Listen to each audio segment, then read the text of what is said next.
여러분 안녕하십니까? 간밤에 편히 주무셨는지요? 오늘은 2021년 4월 10일 토요일 아침입니다. 오늘도 잊지 않으시고 저희에게 이렇게 복된 날을 하나님께서 허락하여 주셨습니다. 감사합니다. 네.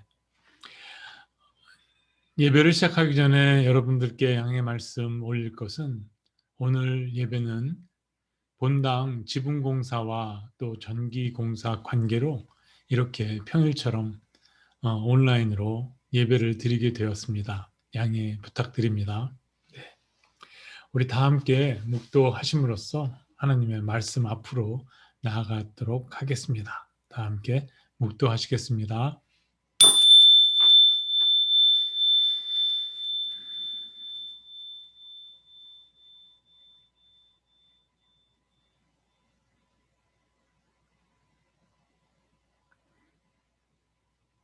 하나님, 이 덧없는 세상을 살아가면서 하나님을 주님이라 부르고 또 나의 주로 모시고 주님을 중심으로 살아갈 수 있게 하신 은혜를 감사드립니다.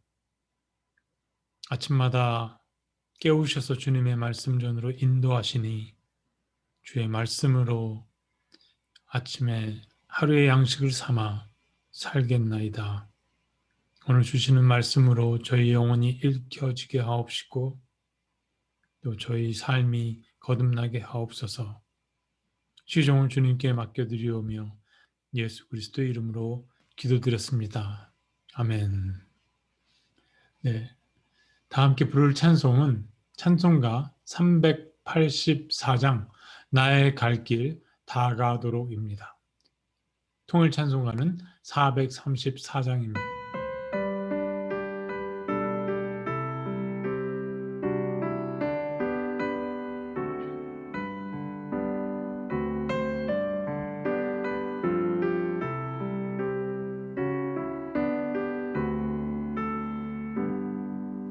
나의 갈 길 다가도록 예수 인도하시니 내 주 안에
이 아침 하나님께서 주시는 말씀은 출애굽기 3장 13절에서 22절의 말씀입니다. 스크린에 준비해 놓았습니다. 계신 처소에서 우리 다 함께 봉독하도록 하겠습니다. 출애굽기 3장 13절에서 22절의 말씀입니다. 13절 시작하겠습니다. 모세가 하나님께 아뢰되 내가 이스라엘 자손에게 가서 이르기를 너희의 조상의 하나님이 나를 너희에게 보내셨다 하면 그들이 내게 묻기를 그의 이름이 무엇이냐 하리니 내가 무엇이라고 그들에게 말하리이까. 하나님이 모세에게 이르시되 나는 스스로 있는 자이니라. 또 이르시되 너는 이스라엘 자손에게 이같이 이르기를 스스로 있는 자가 나를 너희에게 보내셨다 하라. 하나님이 또 모세에게 이르시되 너는 이스라엘 자손에게 이같이 이르기를 너희 조상의 하나님 여호와 곧 아브라함의 하나님 이삭의 하나님 야곱의 하나님께서 나를 너희에게 보내셨다 하라. 이는 나의 영원한 이름이요 대대로 기억할 나의 칭언이라. 너는 가서 이스라엘의 장로들을 모으고 그들에게 이르기를 여호와 너의 조상의 하나님 곧 아브라함과 이삭과 야곱의 하나님이 내게 나타나 이르시되 내가 너희를 돌보아 너희가 애굽에서 당한 일을 확실히 보았노라. 내가 말하였거니와 내가 너희를 애굽의 고난 중에서 인도하여 내어 젖과 꿀이 흐르는 땅 곧 가나안 족속, 헷 족속, 아모리 족속, 브리스 족속, 히위 족속, 여부스 족속의 땅으로 올라가게 하리라 하셨다 하면 그들이 네 말을 들으리니 너는 그들의 장로들과 함께 애굽 왕에게 이르기를 히브리 사람의 하나님 여호와께서 우리에게 임하셨은즉 우리가 우리 하나님 여호와께 제사를 드리려 하오니 사흘길쯤 광야로 가도록 허락하소서 하라. 내가 아노니 강한 손으로 치기 전에는 애굽 왕이 너희가 가도록 허락하지 아니하다가 내가 내 손을 들어 애굽 중에 여러 가지 이적으로 그 나라를 친 후에야 그가 너희를 보내리라. 내가 애굽 사람으로 이 백성에게 은혜를 입히게 할지라. 너희가 나갈 때에 빈손으로 가지 아니하리니 여인들은 모두 그 이웃 사람과 및 자기 집에 거류하는 여인에게 은폐물과 금폐물과 의복을 구하여 너희의 자녀를 꾸미라. 너희는 애굽 사람들의 물품을 취하리라. 아멘. 잠시 기도하겠습니다. 하나님, 말씀을 전하는 이 사람의 입술의 말과 주님의 자녀들의 묵상이 주께 연락되기를 원하옵나이다. 예수님 이름으로 기도드립니다. 아멘. 한 주간 잘 지내셨는지요? 네. 여러분, 혹시 포스트 모더니즘이라는 말을 들어보신 적이 있으시죠? 네, 아마 많이 있으실 겁니다. 우리가 사는 지금 이 시대를 포스트 모더니즘 시대라고들 하잖아요. 엄밀히 말하면 포스트 모더니즘의 시대는 거의 지나가고 포스트 모더니즘의 시대가 막을 연 지 오래인데 이제서야 사람들이 특히 이런 기독교 공동체 안에서 포스트 모더니즘 세대를 대상으로 어떻게 전도를 해야 하느니 목회를 해야 하느니 이렇게 목소리를 높이고 있습니다. 왜냐하면 젊은 세대들이 교회에 오질 않아서 교회가 노령화되어 가고 문을 닫는 교회 수가 늘어가고 있기 때문입니다. 그러면 왜 포스트 모더니즘의 젊은 세대들은 교회에 발을 들여놓지 않는 걸까요? 이것이 우리가 알아야 할 포스트 모더니즘의 핵심이거든요. 이 시대의 시대 정신인 포스트 모더니즘의 핵심은 바로 나입니다. 나. 무슨 말이냐 하면 내가 좋아하면 되는 것이고요. 내가 행복하면 그뿐입니다.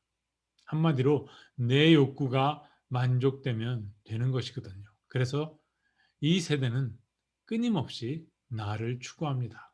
나. 여기서 기성세대와 이 포스트 모더니즘의 젊은 세대 간의 마찰이 일어나게 마련입니다. 왜냐하면 기성세대는 모든 것을 자로 재서 맞추려 하고 젊은 세대는 남이 뭐라든 내가 좋으면 그만이기 때문에 그렇습니다. 예를 들어 제가 양말을 신는 것을 예를 들어 보겠습니다. 기성세대는 양말을 절대로 짝짝으로 신지 않습니다. 같은 색깔, 같은 모양 해서 가지런히 신습니다. 그러나 젊은 세대는 이 포스트 모더니즘의 젊은 세대는 오른쪽에는 빨강, 왼쪽 발은 맨발, 지가 좋으면 하고 싶은 대로 하면 그만입니다. 그래서 젊은 세대는 기성세대가 제시하는 답을 거부합니다. 이런 젊은 세대를 보고 기성세대들은 뭐라고 할까요? 니들도 좀 더 살아봐라 합니다. 그런데 젊은 세대는 살아봤자 별거 없다. 이게 답이다. 라고 말합니다. 기성세대의 눈으로 볼 때 이 포스트 모더니즘의 젊은 세대는 답이 없습니다. 그랬더니 포스트 모더니즘의 이 세대, 젊은 세대는 노답이 답이다라고 말합니다. 네. 그런데요. 이렇게 나를 추구하면서도 이 포스트 모더니즘의 젊은 세대는 나를 모릅니다. 아니, 그것에 대해서 그렇게 나를 안다, 모른다, 이런 것에 대해서 그렇게 심각하게 생각하지들 않습니다. 그도 그럴 것이 이 세대들에게는 모든 기준이 상대적이기 때문에 그렇습니다. 다시 말해서 이럴 경우는 이럴 수 있고 저럴 경우는 저럴 수도 있다는 말이죠. 그러다 보니 내 욕구, 내 만족을 추구하니까 겉보기에는 화려하고 팬시하고 아주 좋아 보이는데 정작 자신이 누군지 잊고 살아갑니다. 중간에 한 가운데 자신이 없습니다. 내가 누구인지 모른다는 것과 나를 잊고 산다는 것은 결코 같은 말은 아니지만은 이 포스트 모더니즘의 젊은 세대는 이 둘을 왔다 갔다 하며 오락가락하며 살아가고 있습니다. 그것은 나를 추구하면서도 나를 추구하면서도 내가 없다는 말과도 같은 것입니다. 그래서 내 안이 텅 비어 있습니다. 공허하다는 말씀입니다. 그래서 이 공허함을 메꾸려고 채우려고 끊임없이 소비하고 나를 바깥에 과시하려고 SNS에 열을 올리고 그럽니다. 꿈이 뭐냐고 물어보면 유명한 유튜버가 되는 것이 나의 꿈이다 라고 말할 정도이니까요. 그런데 나를 추구하고 내 만족을 추구하려고 상대적이 된 것까지는 다 좋습니다. 이것에 역효과가 나타나는 것입니다. 상대적이다 보니까 오히려 여러 모양으로 여러 기준으로 비교가 되고 마는 것입니다. 그래서 이런 것들이 복합적으로 막 얽히고 설키고 작용을 해서 이 세대는 사이코적이고 엽기적인 사건, 사고가 늘어나는 것입니다. 여러분, 인간은 만물의 척도다라는 말 한번 들어보셨죠? 인간은 만물의 척도라는 말도 있지만은 그러나 인간 수만큼 많은 이런 상대적 기준으로는 사람은 내가 누군지 도무지 알 수가 없습니다. 여기서 내가 누구인지 모른 채 살아가는 포스트 모더니즘의 세대나 또 기성세대나 모두가 한 가지 알아두어야 할 진리가 있습니다. 우리가 잘 아는 시편 말씀 한 절 읽어드리겠습니다. 사람이 무엇이건대 무엇이기에 주께서 그를 생각하시며 인자가 무엇이기에 주께서 그를 돌보시나이까. 시편 8편 4절의 말씀입니다. 이 말의 의미는 사람의 존재의 의미가 하나님 안에 있다는 말입니다. 그래서 예나 지금이나 인간은 자신을 비춰볼 수 있는 이런 절대적인 거울이 없이는, 이 절대적인 거울이 되시는 하나님이 없이는 자신이 누구인지 알 수가 없는 것입니다. 어제 말씀에 이어서 오늘 말씀에서 우리가 마음에 각인시켜야 할 부분이 바로 이것입니다. 자신이 누구인지 잊고 살아가는 한 인간이 하나님의 부르심을 받게 되고 그제서야 비로소 다시 태어나기 시작합니다. 그 과정에서 인간은 내가 누구인지 깨닫게 되고 하나님은 그 인간이 이렇게 굳건히 서야 할 영원한 반석으로서 하나님이 누구신지를 보여주십니다. 하나님이 인격적이다 또는 인격적인 하나님이라는 말은 바로 하나님의 이런 모습을 두고 하는 표현입니다. 이제 바야흐로 한 인간으로부터 사방팔방으로 뻗어나갈 모든 관계의 기초인 하나님과 나 사이의 관계가 마련되고 있는 것입니다. 어제 본문 9절에서 모세는 이스라엘 백성을 애굽에서 인도하러 이제 가거라 하시는 하나님께 이렇게 질문합니다. 내가 누구입니까? Who am I? 모세는 여러분도 잘 아시다시피 많은 히브리인들이 애굽 땅에서 노예로 개고생하며 살아가는 중에도 이집트의 왕자처럼 길러지고 살아왔습니다. 모세는 사람을 죽인 살인자였고 범법자였고 도망자였습니다. 모세는 지금 그런 신분을 속이고 목동으로 살아가고 있습니다. 모세는 이것들이 전부 자신의 전부임을 너무도 잘 알았기에 모든 것이 끝나버린 인생으로 자신을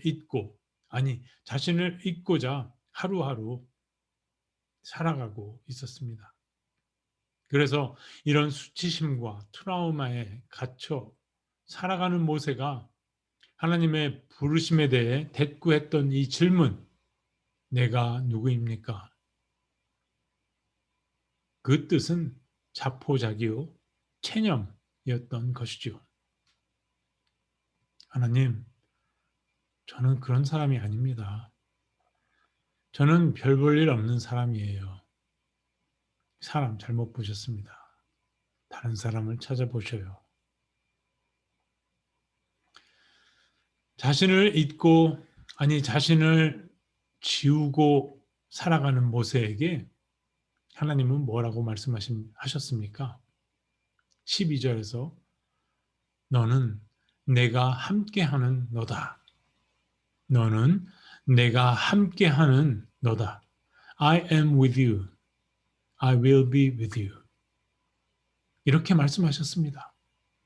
이 말씀은 눈을 떠라 모세야.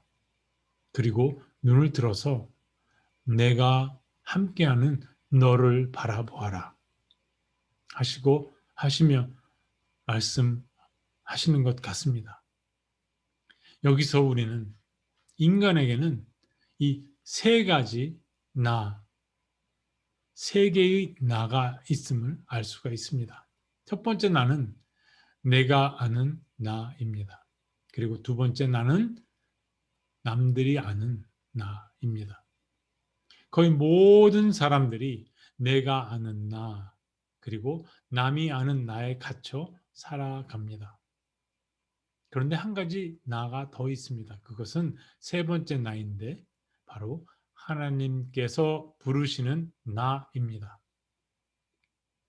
하나님은 모세 자신이 알고 있는 모세, 그리고 남들이 알고 있는 모세로부터 모세를 불러내십니다. 모세야, 이리 나와라. 이것을 소명, 콜링이라고 합니다. 하나님의 부르심은 반드시 그 안에 특정한 목적을 담고 있습니다. 그 목적을 하나님의 계획, 하나님의 꿈, 하나님의 비전이라고도 하죠. 모세에게도 하나님은 하나님의 비전을 들려주셨습니다. 그래서 소명에 응답한 사람의 인생은 목적 있는 삶, 무슨 삶? 목적이 있는 삶으로 변화되는 것입니다. 이 목적이 이 사람의 영원한 그리고 흔들림 없는 존재의 의미가 되는 것입니다.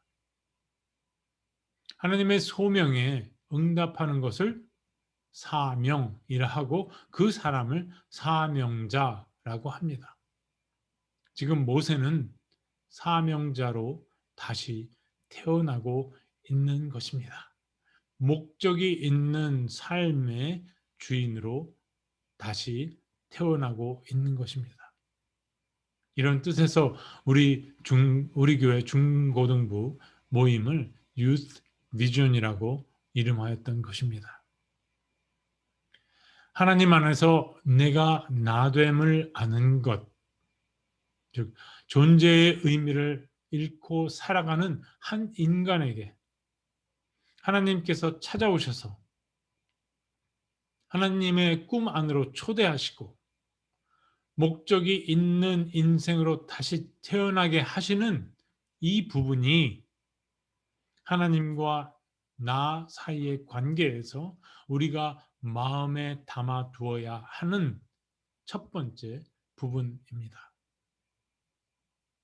두 번째로 마음에 담아 두어야 할 부분은 사명자가 하나님이 누구이신지를 안다는 것입니다. 하나님을 안다는 것입니다. 왜냐하면 하나님께서 당신이 누구이신가를 직접 시연해 주시기 때문에 그렇습니다. 14절에서 하나님은 드디어 만천하에 알려질 하나님의 이름을 공개하십니다. 기억을 더듬어서 우리 창세기 12장으로 한번 돌아가 보면 창세기 12장에서 아버지 데라, 아내 사레, 조카 롯과 함께 갈대아 우르를 떠나 하란으로 이민해서 정착해 살아가고 있던 아브람에게 하나님의 음성이 들린 이후 하나님은 아브람, 이삭, 야곱을 거치면서 당신이 어떤 하나님인지 당신의 이름이 무엇인지 손수 가르쳐주지 않으셨습니다. 그저 하나님만을 경험하게 하셨습니다.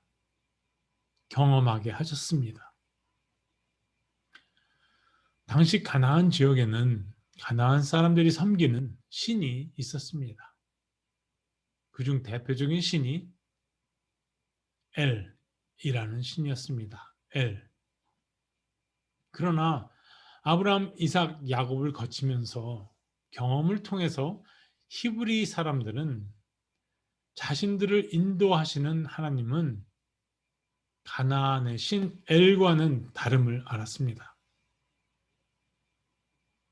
그래서 히브리 사람들은 자신들이 경험한 하나님으로 하나님의 이름을 지어 불렀습니다. 가나안에서 불려지는 신의 이름 엘에다가 자신들이 경험한 그 경험을 뜻하는 형용사를 붙여서 구분했습니다. 엘로힘, 엘샤다이, 엘로이, 엘리온, 엘올람 등입니다. 그렇게 몇백 년을 살아오다가 오늘 신의 산에 올라온 모세에게 하나님은 영원히 불려질 당신의 이름을 직접 가르쳐 주십니다. 이때가 이스라엘의 역사에서 하나님의 이름이 예히에 아쉐르 예히에가 되는 역사적인 순간이고, 또 예히에의 하나님이 이스라엘의 하나님이 되시는 감격적인 순간인 것입니다. 예히에 아쉐르 예히에, 영어로는 I am who I am 또는 I will be whom I will be 라고 번역합니다. 개역개정 성경에서는 스스로 있는 자라고 번역을 해놓았습니다. 이것은 하나님의 이름입니다. 하나님께서 직접 가르쳐 주신 하나님의 이름입니다. 하나님의 이름을 안다는 것은 하나님께서 우리의 삶에 인격적으로 들어오셔서 동행하심을 의미합니다. 우리 안에 거하심을 의미합니다. 그리고 우리도 그 안에 거함을 의미합니다. 모세뿐만 아니라 우리도 이 하나님의 이름으로 하나님이 어떤 분이신가를 이제 차츰 알아가게 될 것입니다. 먼저 그 이름의 뜻을 보자면, 첫째, 하나님은 예흐예의 신이십니다. 이것을 존재의 하나님 또는 I am의 하나님이라고도 합니다. 하나님만이 모든 존재의 하는 것들의 의미가 본질적 의미가 되기 때문에 그렇습니다. 두 번째는 하나님은 신비의 신이십니다. 안 것처럼 느껴지면 그만큼 더 신비해지시고, 다가갔다고 생각하면 그만큼 더 깊어지시는 그런 무한한 신비의 하나님이십니다. 이 하나님을 어느 시인은 이렇게 노래했습니다. 한번 들어보세요. 제가 한 소절만 따왔습니다. 연꽃 같은 발꿈치로 가히 없는 바다를 밟고, 옷 같은 손으로 끝없는 하늘을 만지면서 떨어지는 나를 곱게 단장하는 저녁놀은 누구의 시입니까? 세 번째로, 하나님은 역동하는 생명의 신이십니다.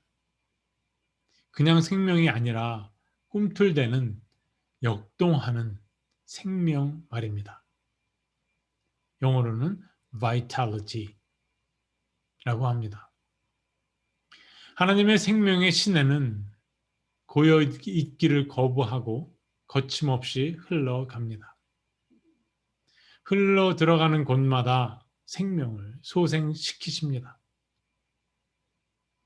그래서 하나님의 생명이 있는 곳에는 언제나 예외 없이 창조와 재창조의 역사가 끊임없이 일어나게 됩니다. 그리고 그 과정에서 혼돈으로부터 새로운 질서가 창조되게 되는 것이죠.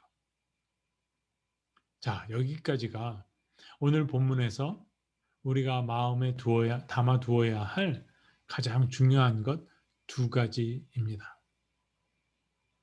그 두 가지는 하나님 안에서 하나님이 누구신지를 알게 되는 것, 그것과 그리고 그 하나님 안에서 내가 누구인지를 알아가는 것입니다.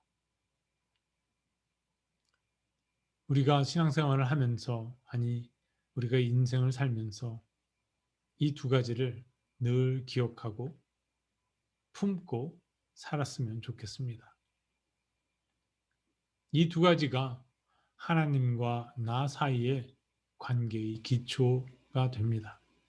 이 기초가 마련될 때 하나님은 당신의 계획을 보여주십니다.